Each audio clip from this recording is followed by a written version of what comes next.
characterized likely to tilt, starting out with the first likely state. For that, we have the state of South Carolina. Going to put that in the likely column. I think that Democrats are performing well if they can get this state from safe to likely.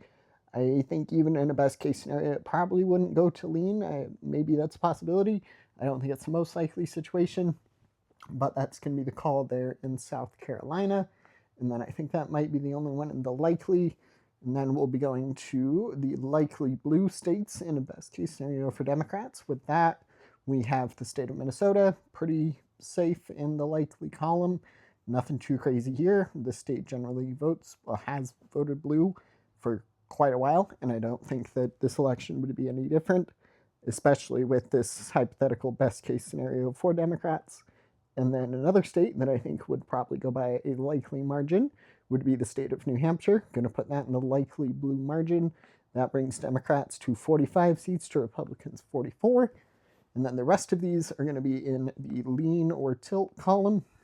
So we'll start out with the lean Republican states. For that, we have Florida.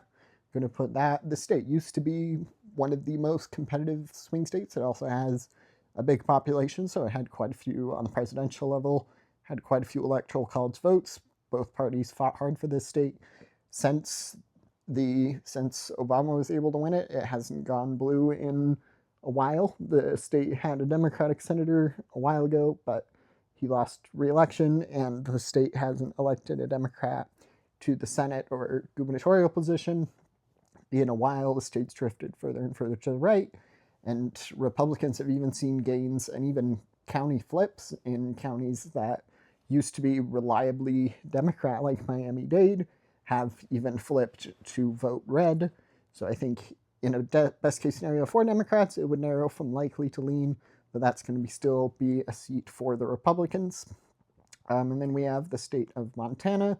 This state, kind of similarly, less of a swing state than Florida was in the past, but Montana has had a Democratic senator up until 2024 when he lost his re-election bid. Now the state has 2 Republican senators, 2 Republican House members, and a Republican governor, so complete control by the Republican Party. And I don't think, even in a Democrats' best case scenario situation, that the Democrats would be able to win this seat. I think it would narrow up. I generally have this state in the likely red column. For the Senate predictions on the presidential level, generally it's in the safe red. Even in 2008, when landslide election year for Democrats, John McCain was still able to win the state of Montana, which was pretty impressive, even though Obama campaigned in it. But fast forward a couple more years, and the state has pretty reliably voted red. So I think that will be the call there in Montana, 45 to 46. And then next up, we are going to go, I think that might be the end of the lean red seats. Next up, we have the the lean blue seats. Going to be a couple of these. So with the state of North Carolina and Georgia, these two I'm going to be putting into the lean blue column. The consensus map for the polling has both of these in the lean blue column. The Senate seat in North Carolina is going to be the first flip of the prediction of a seat going from red to blue.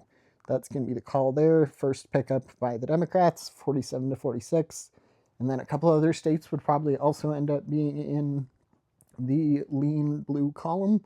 We have the state of Maine and Michigan. I would put both of those into the lean blue column.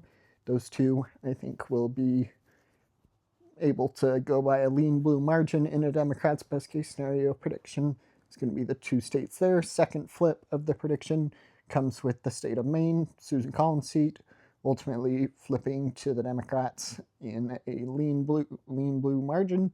And then the rest of these, I think, will probably be in the tilt column.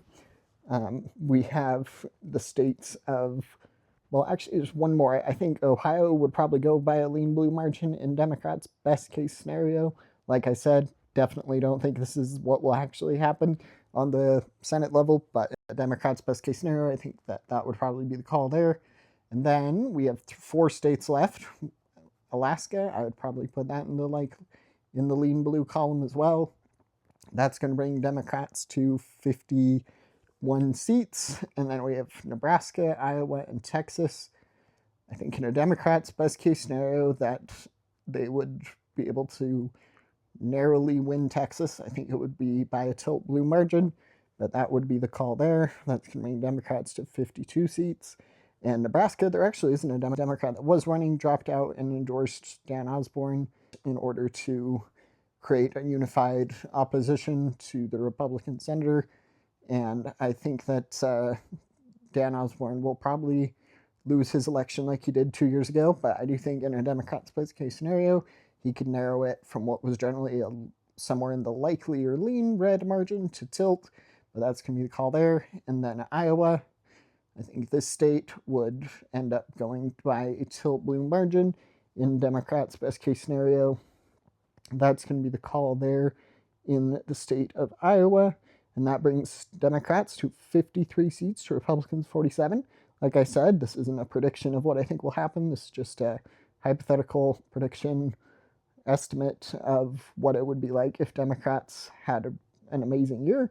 Scenario for Democrats, but that's going to be the call there, 53 to 47. Don't forget to like and subscribe. Thanks. Bye.